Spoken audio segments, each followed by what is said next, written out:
Are you tired of the same old streaming options?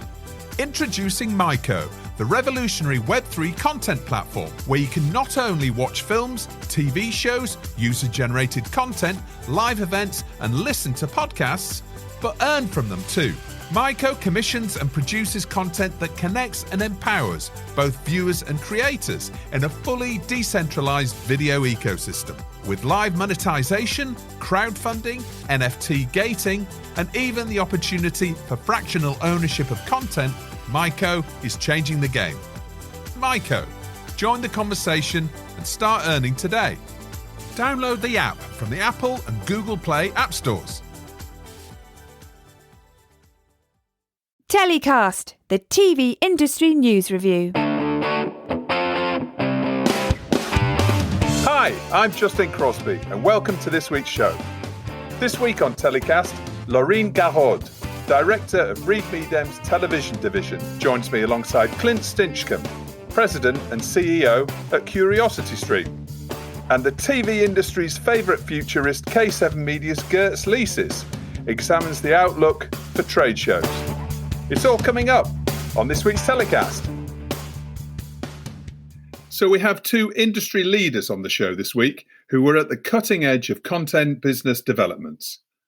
Laurine Garaude is Director of Midem's television division. Laurine has direct responsibility for the company's portfolio of international television and digital content events. This includes the entertainment content markets MIP TV and MIPCOM, annually held in Cannes, France, as well as MIP Cancun and MIP China. Also joining me is Clint Stinchcomb, President and CEO of CuriosityStream. Clint heads up all strategy and operations for the Factual Streamer, which was launched by John Hendricks, founder of Discovery, in 2015. CuriosityStream now boasts over 13 million subscribers and features thousands of documentary features and series exploring the full category of the non-fiction genre, including science, nature, history, technology, society, lifestyle, and more. So Laurine and Clint, welcome to TellyCast. Hello. Great to be here. Thanks for having me, Justin. Laurine, coming to you first. As we all know, MIPCOM has for years been, the axis on which the content industry revolves every October. The key date in the industry calendar. Obviously, COVID-19 put pay to MIP TV earlier in the year. Can you bring us up to date with the latest news on what's happening with MIPCOM this October? As you just said, MIPCOM has been the biggest week in the industry calendar for a long time, and now it's the 36th MIPCOM coming up. Yeah. And this year we feel more strongly than ever how important it is to support the industry in this particular time. And it's a lot of hard work to be delivering this MIPCOM, of course, a very quality event, safe, and also to have a program that really meets the moment. So we're all extremely motivated here, and we're working with huge purpose to deliver this MIPCOM. The good news is that Europe is doing much better now. Here in France, like I said, I'm sitting in my office, and it's really good to be back in the office. I think it makes a big difference to be able to see people. And of course, we work very well online as well.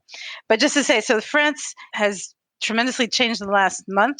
The restaurants are open, schools are fully open since last week, and the cinemas as well. Of course, Europe is opening up to international travel. The French government has confirmed what we expected, which is that trade shows and major events will now be officially validated, we'll say, starting September 1st. So that's not a surprise to us, but it's always good to have that official confirmation. So all is looking very good in that sense, and it's really getting ourselves back to, we won't say normal, but we'll say to the new normal, and defining what that is. As we all know, it's really important to be able to meet in person. We can all work really well online, and the industry is certainly doing that right now, doing really innovative work. But there's a need to meet in person, and it's our duty to be able to deliver that in the safest way. And that's what we are so focused right now, is to delivering that and creating this new normal, because we don't know how long this is going to last, do we? I mean, a lot of experts are saying that we're going to have to get used to this, living with this virus for however whoever knows how long. You're right. It is that new normal that we've all been speaking about. You mentioned that trade shows have got the go-ahead. That's fantastic news. There was a law that the French government brought in about gatherings over a certain number in September. Has that now been passed? That's and from right. 1st of September, there's no limit on the number of people that can come together? Yes, it's over 5,000 people. MIPCOM this year, can you take us through the practical aspects of how the event will work?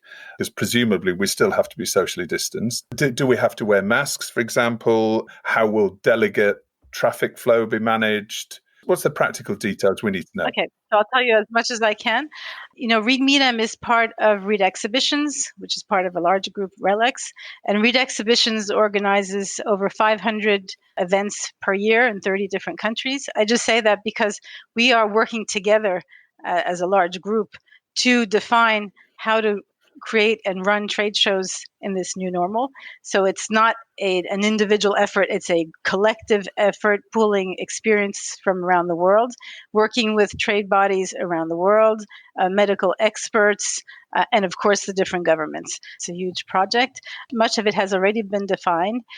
Reed Midem is now working individually in terms of what we'll be doing in Cannes, but we're working with the group at all times, and also with the industry bodies in France and the government. It's a complex framework, but that's really what's important to do.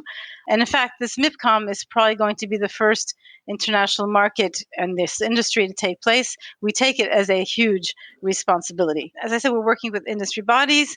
There has been a proposal to the government, recommendations as to how we think we and the other events businesses, how we think they should be run. Yeah. We are now waiting for final validation from the government. We are drawing up what we think are the regulations, the ways to do things that make sense. Maybe our rules will be stricter than the government, who knows? But within the show venue, we are regulating traffic flow and the capacity across the exhibition hall.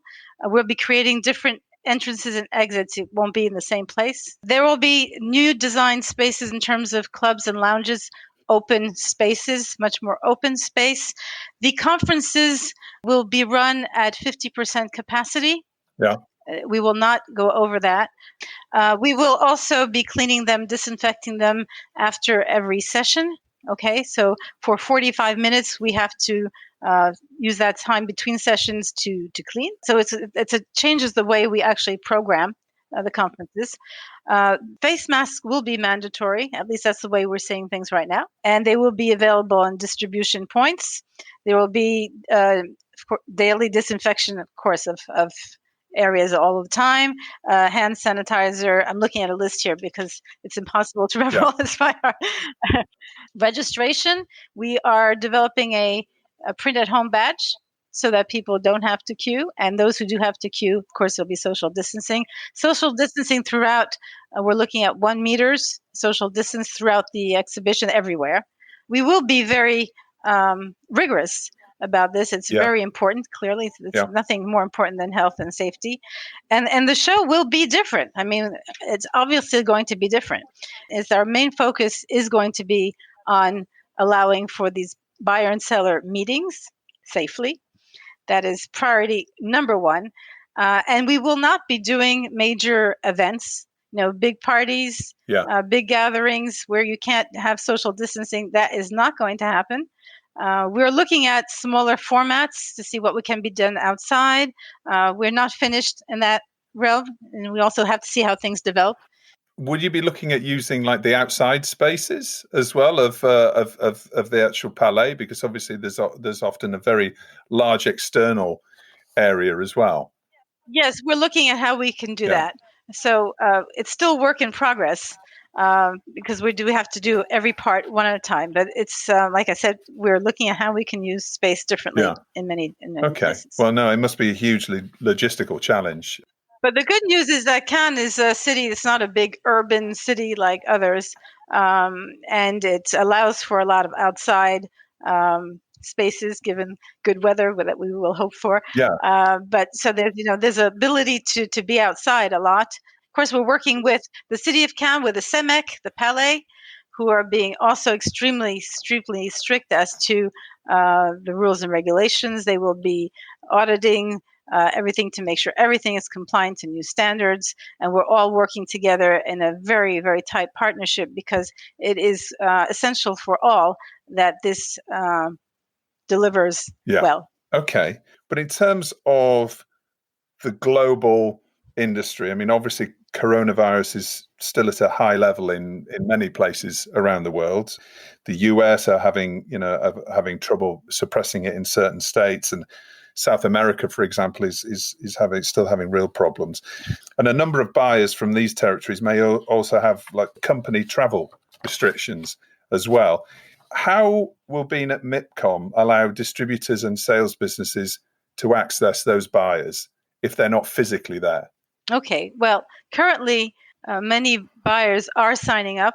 Some territories may not be able to travel, the US and LATAM, for instance, and hopefully things will improve by then. But supposing that it's not possible, we are certainly being flexible. And that's why we are in the midst of creating MIPCOM Online Plus, which is to enrich the experience for all people who are in Cannes, but also to allow for people who may not be able to be there to access the market, albeit in a different way, but to be able to be reachable within a larger MIPCOM. So can you tell us a little bit more about that, how the digital aspect of the event will work? Because obviously it's going to be a blended event, if you like, so it's part real world. Hybrid. It will be hybrid. Hybrid. Yeah. Okay. And we're learning how to do that.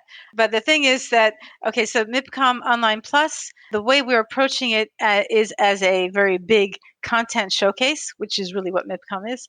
So we will be featuring content from exhibitors. Exhibitors will have a virtual, we call it room or virtual space area, where they'll be able to highlight the programs that they will be presenting at MIPCOM. So it'll be accessible to all buyers, whether they're in MIPCOM or not, physically in Cannes or not, so that there'll be tracking possible. And I can't give you much more detail there, but a big content showcase from exhibitors, as well as parallel programming from what is happening in MIPCOM.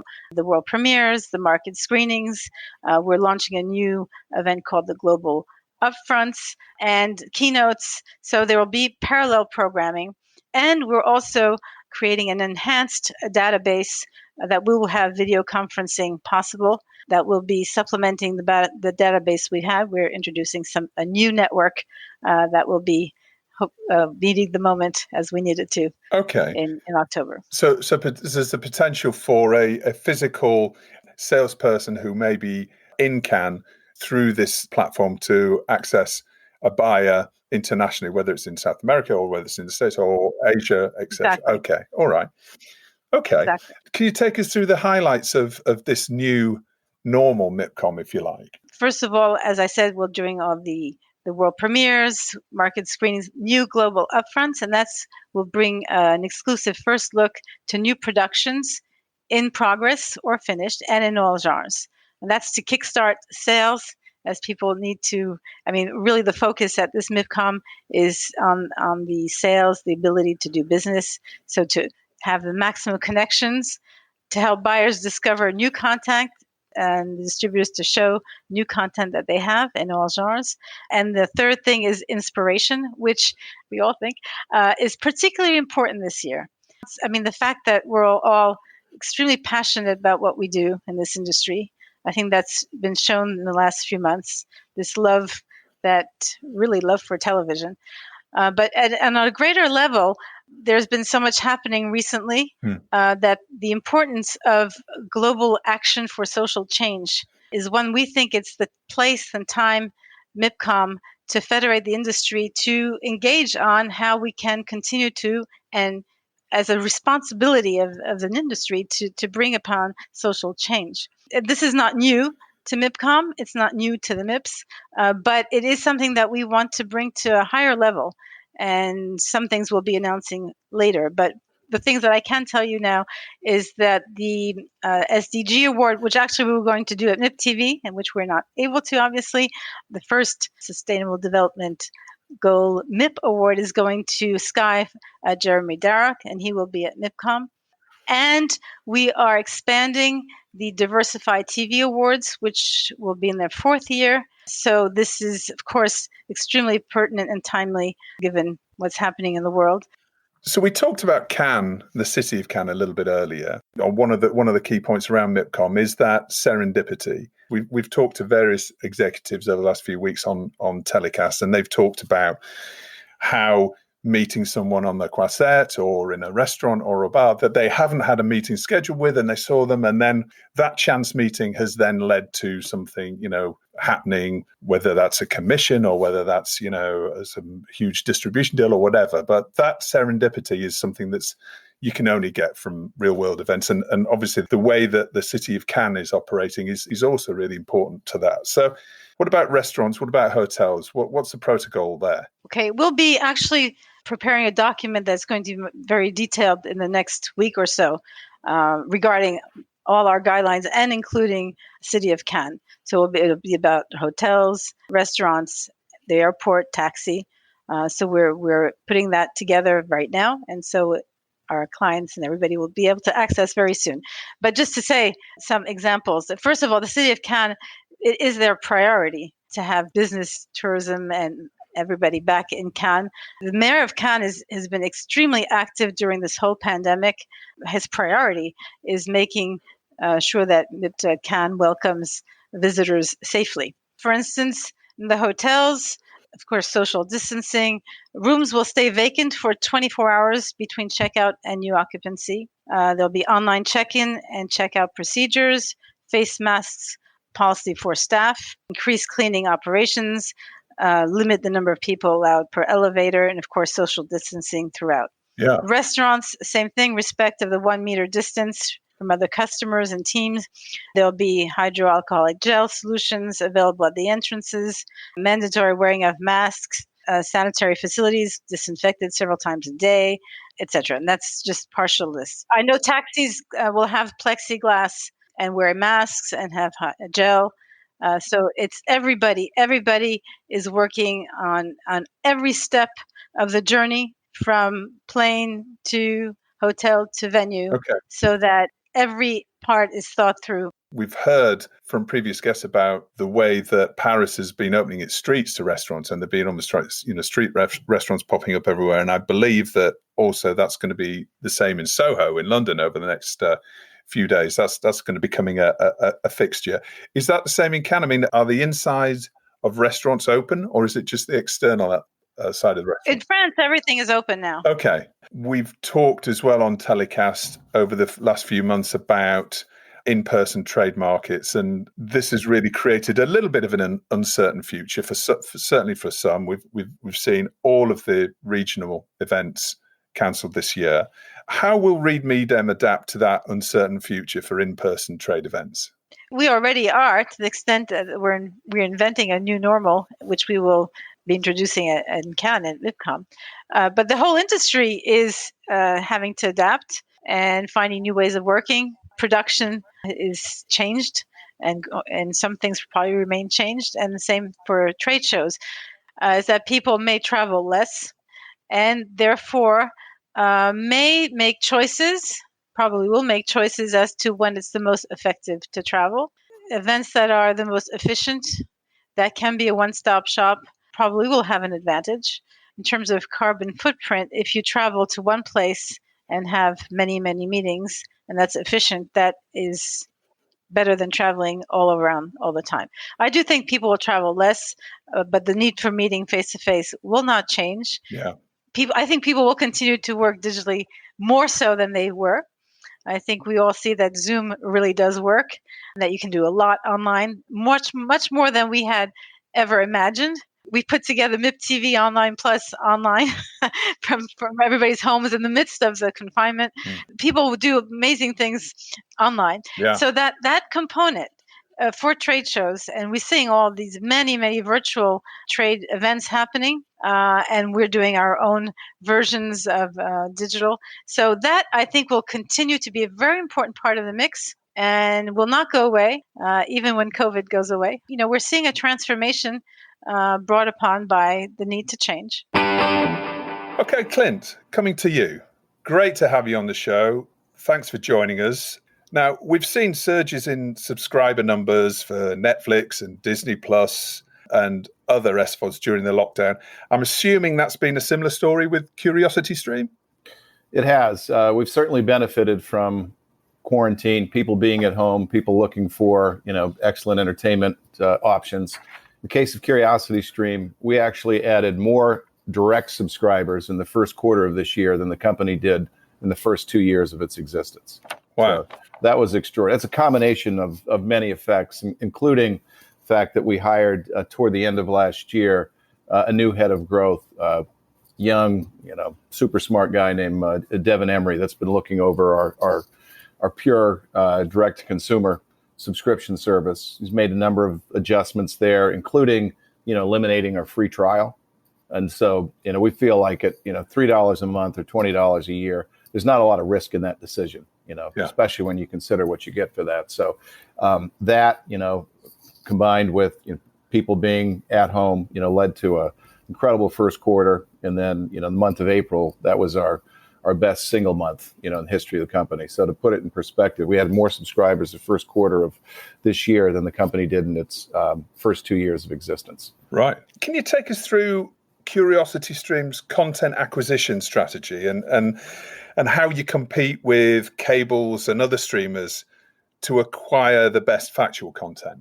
As people may or may not know, CuriosityStream was founded by John Hendricks in 2015. John was the original founder of Discovery Channel and Discovery Communications. And, John's love his entire life has been really, pure factual entertainment. What John saw while he was at Discovery is he saw a trend, where historical factual networks had sort of abandoned their charter and moved more toward, reality programming. So that opened up an opportunity, to provide to people a service that really programmed to the full factual menu. And so what we mean by that is content that is in the category science, history, technology, natural history, society, and lifestyles. Those are the 6 big pillars of the factual category. And obviously there's, lots and lots of subgenres underneath that. But, our approach is, let's be mindful of that exact charter. Let's program to the full category. And so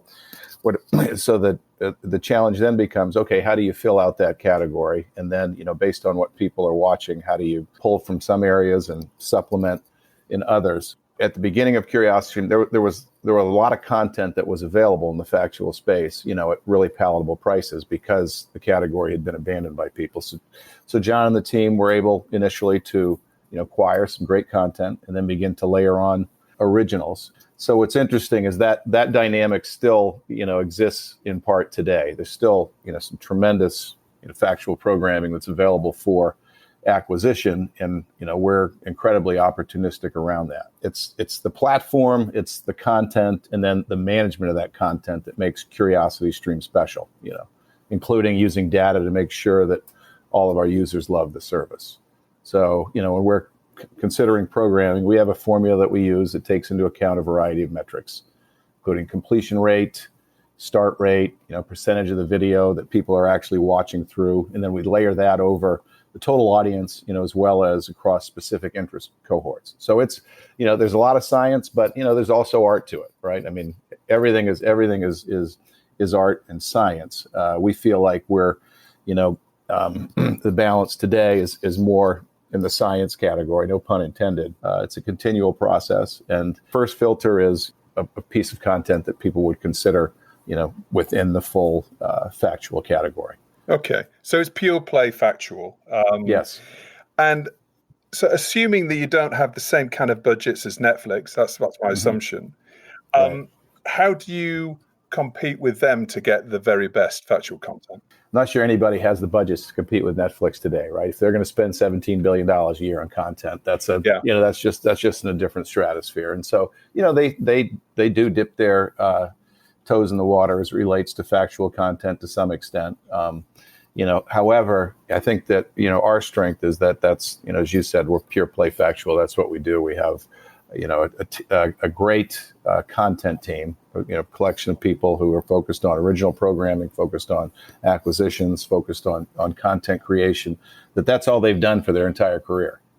So we have 15 great people in that space who have their ear to the ground, are out talking to lots of people. We become aware of what's out there, and I think we're able to manage our content spend, as efficiently as anybody. And so I think it obviously requires a spectrum of talent, right? You need great creative people, great EPs, and especially in the factual space, it's not always easy to take an idea and make it commercially appealing, right? And so I think there's a lot of work and that goes in on the editing side and on the EP side, and then on the business affairs side, obviously, since we don't have $17 billion to spend, we need to be careful and strategic about how we allocate our spend. And the good news is now that because we've been able to grow the business at the rate that we have, we're able to spend considerably more money each year.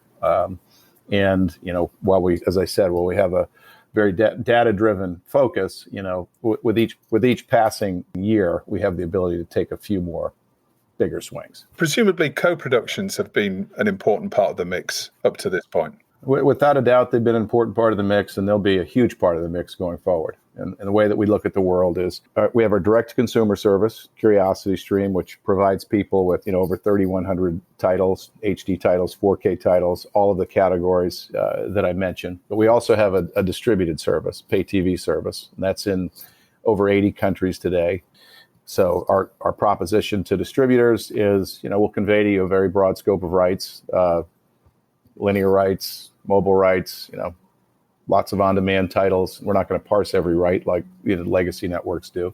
And what we're looking for in exchange for that is some kind of annual fixed fee. So that provides us with a level of long cycle revenue, so that we know we can pour more money into original content.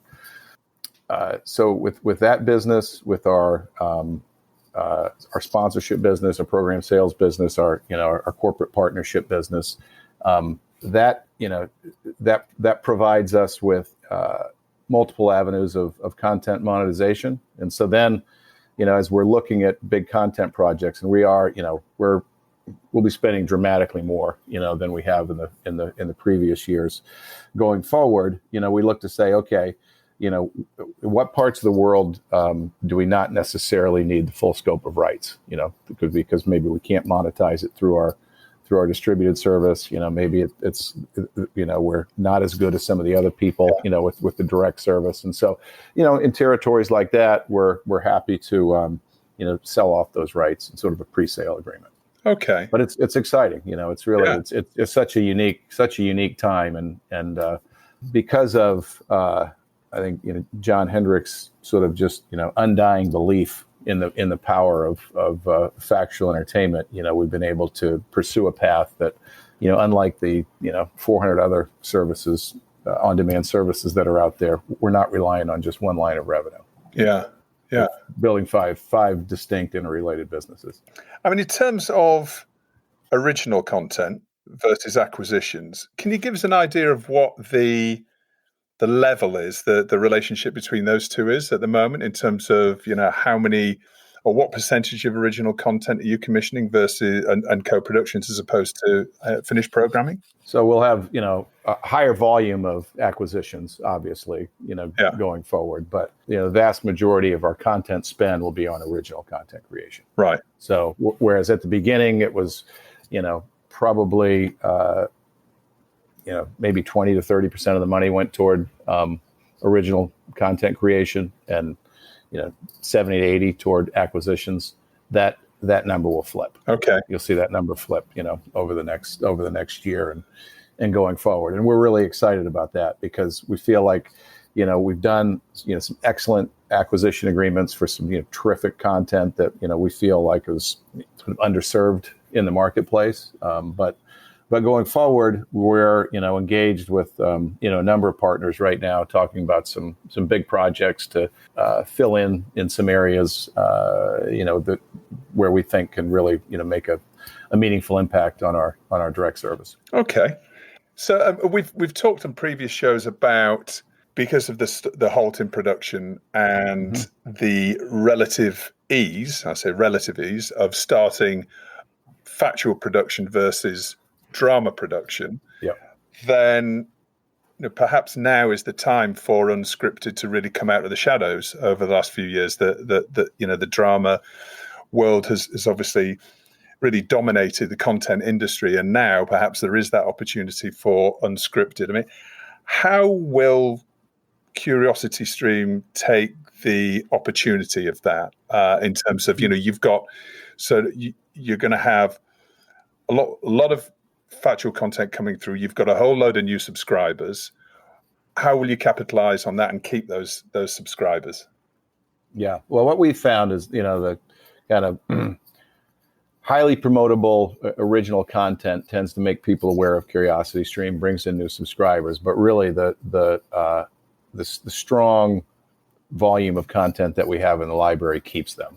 And so a great example is, we recently premiered History of Home with Nick Offerman. And so History of Home is this, beautiful, stunning series. I think sort of CuriosityStream at its best. We look at, essentially what makes our houses homes. And, we go to Hearst Castle, we go to the Gamble House, but it's really a global franchise. We did History of Food last year. We had a lot of success with that, working with, a production partner, Roller Coaster Productions there. And History of Home is really, I think generated, appeal beyond what we even anticipated. And I think it's a perfect combination because the content is production values are ultra high quality. The story is interesting. And then, what could be, potentially a staid topic, homes and rooms in each home and, the history of each home and, all of these things. I think that, Nick Offerman and his sort of, understated, incredibly funny, and humorous approach to things really provides an excellent balance.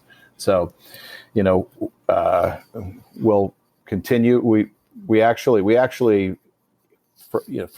had some productions that had to shut down, but we have a lot of productions that, are not shutting down. Right. And, and whether around technology, around engineering, there are certain areas of the U.S. where production is raging, right? And so we take advantage of, of those areas. There's a lot to say for proximity, so we take advantage of that. So we feel really good about what we have, coming down the pipe as it relates to original programming, what we have coming down pike as it relates to acquisitions. I mean, just because we don't say, okay, we're going to focus on acquisitions for the next month and then, not do anything for the next year. We try to be incredibly thoughtful and opportunistic around that. So we're always looking.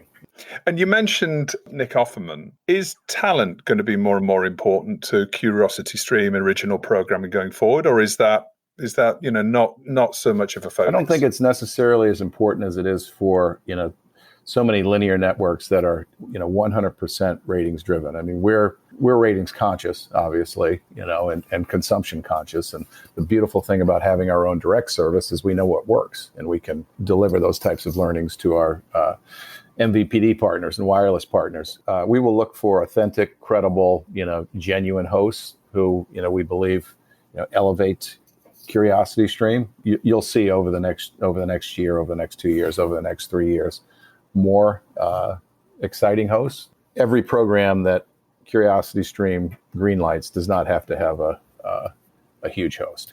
We talked about interruption in production. How will you approach this anticipated shortage of fresh content that's perhaps coming through the pipeline in a few months' time? So we've been focused on that for a long time, believe it or not. I mean,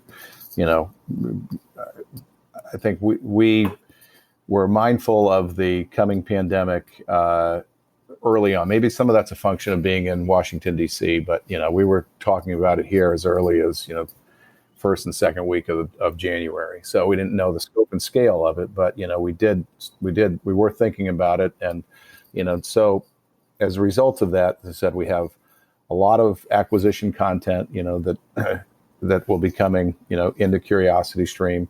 We have a lot of commission programming that we've been working on. A lot of stuff's in post. Other projects are not stopping. And then, we have our own internal production apparatus that heavily focuses on two franchises that provide a lot of short and mid-form content. One is called, Bright Now, and the other is breakthrough. Breakthroughs about, scientific discoveries, black hole, this kind of thing. More timely discoveries, and then, we're able to layer in. Yeah. We're able to layer in at times library content to provide more perspective to that discovery, for example. But, in light of that kind of three-pronged approach and the existing library that we have, we feel good about how we will power through this. Companies that were accelerating into COVID, and we're able to kind of power through and keep accelerating, will come out even stronger. I think companies that were decelerating into it, and print companies, whether it's, Vox or Meredith or, Axios or Vice or, these companies, even the maybe digital in part, but we saw a lot of companies that lay off people and, have real challenges. So I think that, if you were decelerating going into it, you may be decelerating coming out of it as well. So what we've tried to do is just, make sure that we kept that acceleration level. I think our people, I'm just delighted with, how well our companies react. People got really good at Zoom. I mean, I'm older than most people at CuriosityStream, and I've, spent my career. I just always believed that you had to see people in person. You just had, especially for new business, got to get out there, got to travel. And so it's the longest time in my life that I've ever gone without being on a plane. And, it's been rather delightful in many ways. But but I will say that, our people have gotten really good at Zoom. Yeah. Really good at conference calls, and that will never replace, person-to-person contact. But I think it has made us sort of reevaluate, how we do business to a certain extent. And I mean, and as far as our engineers and our data scientists and all of those men and women, I mean, they've worked remotely forever. So it was no real adjustment for them in part. Yeah. Will your buying team be attending MIPCOM this year? Virtually, I would say. Right. Yeah. Okay. Most likely virtually. Okay. Yeah. All right. Coming to your story of the week this week, Laurine, this is about the BBC's new diversity commitment. Talk us through that. The BBC announced that it will prioritize spending of £100 million of its existing commissioning budget over the next 3 years on diverse and inclusive content. And it's also outlined plans for a new mandatory 20% diverse talent target in all new network commissions starting April 2021. This is in direct response to the killing of George Floyd, as says BBC Chief Tony Hall in the article, and that it's to fight against this systemic racism. And it's so important. A company so powerful, as huge and powerful as the BBC, to be driving change, and they can do that. That's why I picked that article, because I think it's so important that it makes a profound difference. That they're talking about investments in stories that are diverse and inclusive, but also storytellers that are. And they talk about they have to fulfill 2 or 3 conditions, of whether it's the producer or the talent or the storyline. I think it's a very powerful statement. They say they will be doing more following, and I think that's why I chose the article. Also, Netflix is supporting diversity in that way. They've put on their homepage a collection of 45 plus Black Lives Matter programming. Yeah. So I chose that because I think it's extremely timely, very important, and links into the way we want to highlight the importance of the industry in really driving change at a time that the world really needs it. Absolutely, and I think we've seen this, and we've spoken again a few times about public service broadcasters and how they've really come to the fore, not only since the social pressures are following the George Floyd killing, but also all the way through the COVID crisis, and how they've supported people from education and information, and that has been really welcome, I think, and lots of people have actually chosen, public service broadcasting as their hero of the week as well. And it's great to see them showing leadership, and hopefully this is something that will be reflected by other national public service broadcasters around the world. Mm-hmm. So, okay, fantastic. So let's go on to your first story of the week, Clint. This is about sports in the US and sports coming back. Tell us about that. Well, I think that there have been a lot of stops and starts as they've talked about it. And so baseball, they finally agreed. It's like, okay, they're going to come back. They're going to play a 60-game season. So the super agent, Scott Boras, who has worked on both sides. He's worked for the players. He's been a general manager. He represents over 100 players today. He's been very involved in this. And what Scott has said is that, in order for baseball games to start, it will require about 125 people. So the games initially will be played, nobody in the stands. Obviously, they'll be filmed, and I suspect that the ratings on television will be extraordinary. Yeah. But it'll be a 60-game season instead of the traditional 162 game season. And I think it would have started earlier. The biggest challenge, of course, is always around what the compensation is going to be, right? And so initially the owners had gone out with a share of revenue proposal, and the big challenge with that was just getting to a definition of revenue. Is it the revenue from the ballpark? Yeah. Or is it? So typically, I think people think about revenue from the ticket sales and then TV rights. But for so many owners today, it's just so much more than that. That's, I don't want to say off the books, but perhaps in a different set of books, which was really difficult. It made it difficult to get to to agreement for them. I mean, I don't think there's a lot of sympathy for millionaires and billionaires negotiating in the public, but nonetheless, it was kind of interesting to watch and see what the owners would consider part of an actual revenue bucket and what they wouldn't. Right? Where does a hotel that's adjacent to the stadium go? A casino, an RSN, that type of thing. So I thought it was interesting with, so I think baseball has a plan. They've got a lot of protocols in place. Okay. The NBA is looks like they're coming back. They're going to essentially quarantine everybody in one area, whereas baseball will play regional games.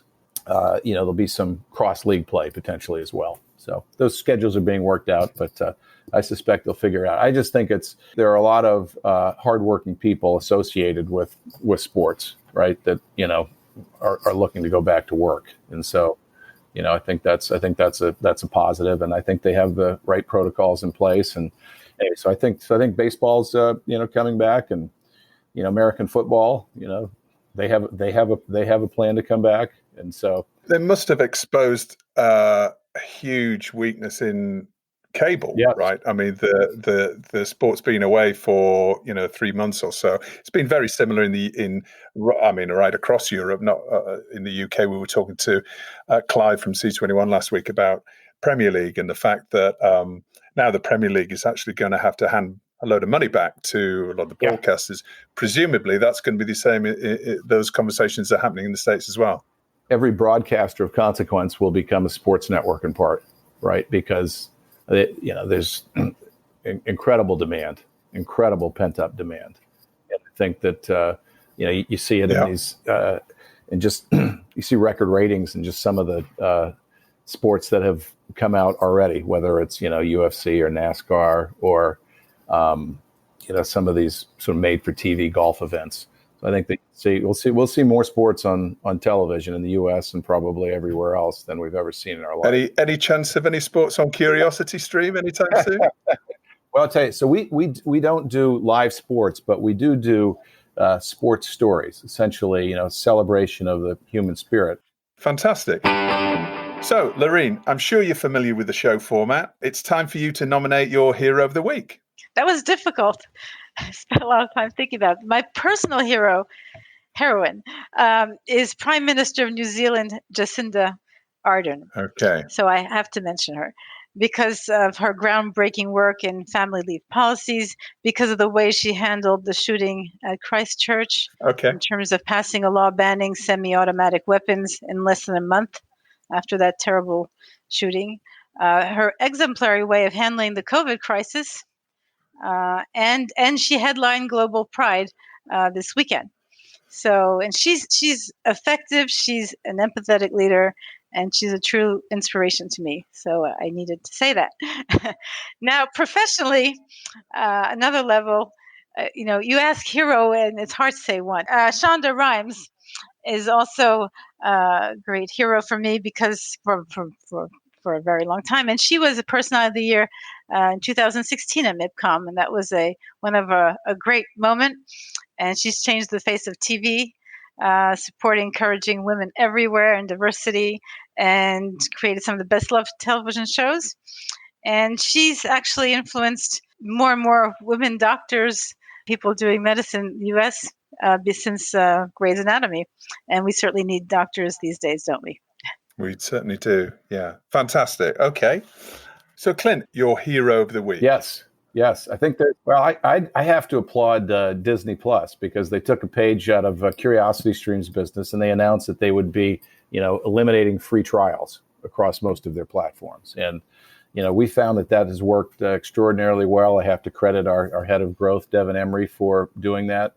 And I suspect it will work quite well for Disney as well. It's a $7 a month service. People know what it is, right? And, overwhelming majority of people know what Disney stands for. It's not like you're subscribing to something that is a surprise that you need to try out. Yeah. So I got hat tip to Disney. All right. for eliminating the free trial. Okay. And Laurine, who or what are you telling to get in the bin? Well, this is really very trite, but it's COVID-19, because I thought you might say that. It just invaded my life everywhere. Hopefully I won't get it. But still, I mean, just for what it's done to this world, the deaths, the disruption, there's some good in it.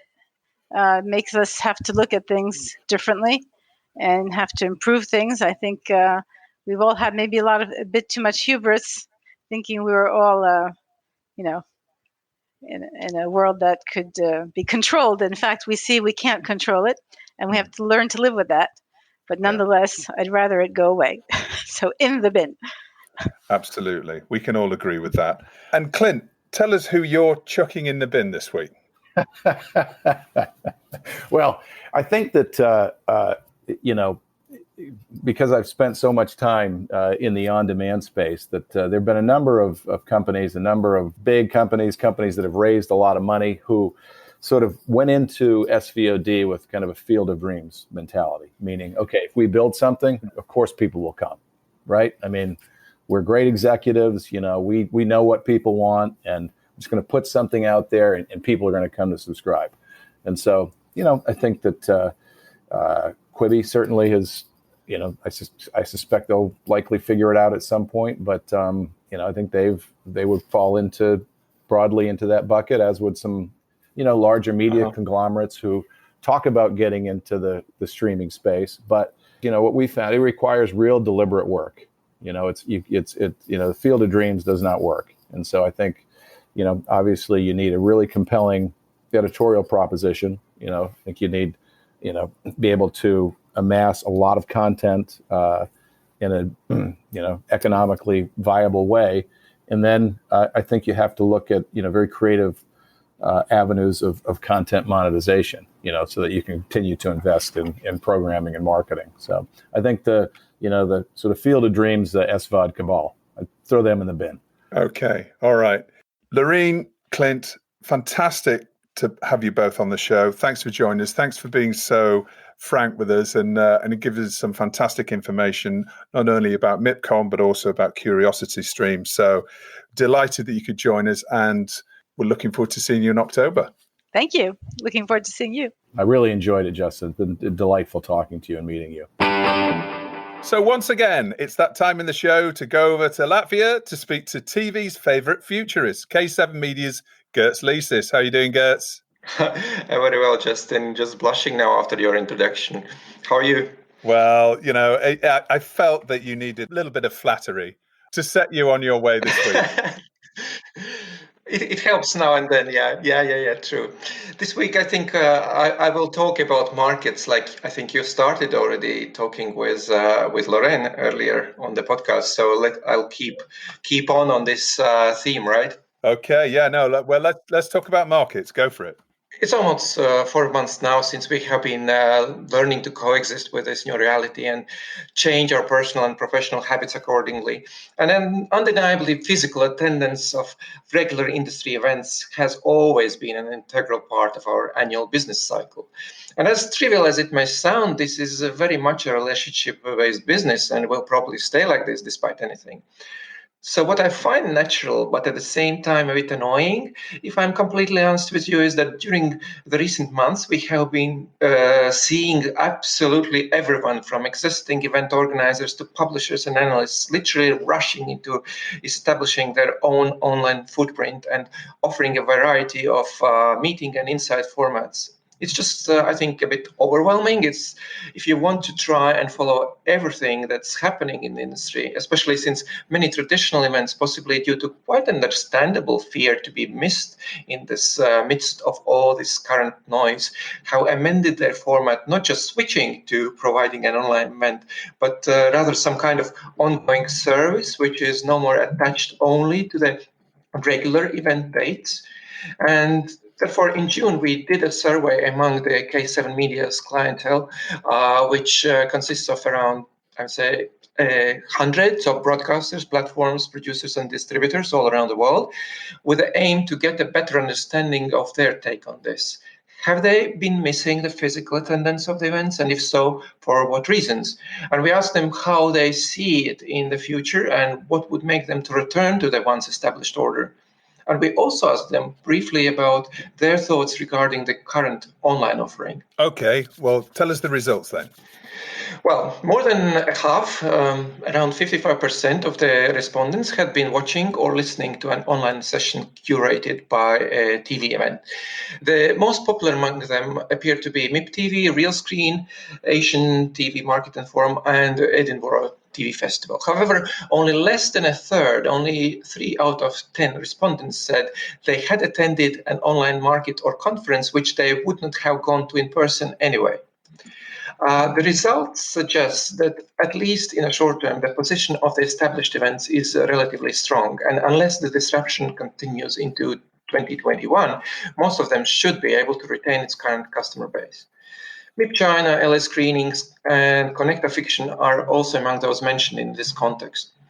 Interestingly, though, while around a half, 52% to be precise, of the surveyed companies are planning the same budget for attendance of markets and festivals next year, every 6 out of 7 individual respondents said they expected their companies to cut back on attendance. So I think we are likely to see smaller teams in attendance than before.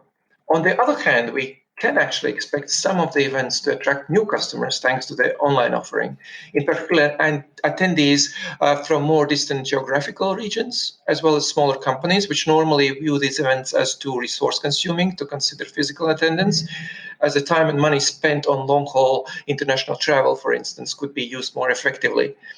For this reason, I think it might be a good idea for these events to further develop a coexisting online offering, a tailored online product without cannibalizing the face-to-face event. The current online offering has been generally positively received, particularly since it provides more flexibility in respect to when and how it can be consumed than when a session needs to be squeezed into a busy schedule between business meetings during a big festival or a programming market. But the main concerns are not much different from those monitored at physical events. For example, when a session is dedicated to an expert discussion on global trends, for instance, of a specific genre or type of programming, that's what the audience really expects. But if a panel consists of representatives from different distribution companies only, what they often get instead is each panelist pushing their catalog and praising their own newest titles instead of focusing on a broader subject. We've all been in those panels where it's just been only promotion of their own catalog and no insights. And you come out of that thinking, what a dull presentation, what a dull discussion, and I've just wasted an hour of my time. Yeah, I'm afraid so. Another issue we can see from the responses to the survey is repetitiveness and sometimes a lack of alternative opinions. The respondents would happily accept a broader range of speakers as they have tracked a handful of participants constantly rotating between the panels by different organizers. So are there any signals about how much these lack of physical events have been impacting the business results? Overall, the respondents do not ring the bells about their business suffering a dramatic drop specifically due to the lack of physical events.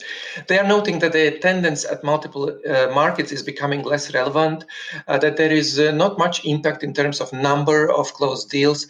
Some other factors like the drop of advertising revenues and fewer new products have left a more critical impact, and that they can cut costs and go for quality over quantity travel.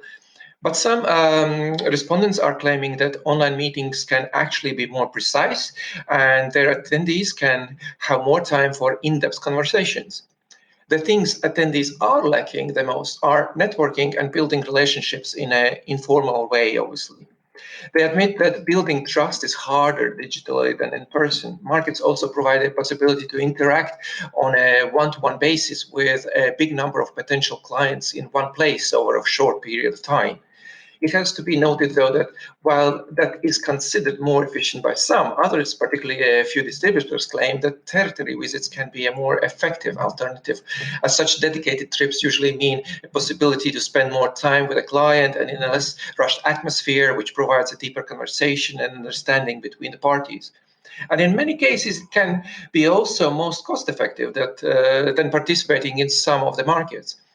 The scope of impact can also depend on a specific region in focus, size of the company, or the stage of a specific project. For example, in Asia, business sometimes only proceeds through face-to-face meetings, not via a bunch of emails or phone calls. Thus, the COVID-19 situation and the absence of markets can be slowing down the speed of negotiations considerably. Lack of physical events may also leave a bigger impact on younger ventures, as those might be in greater need to grow their contact base and relationships, as well as find new business opportunities or avenues for collaboration.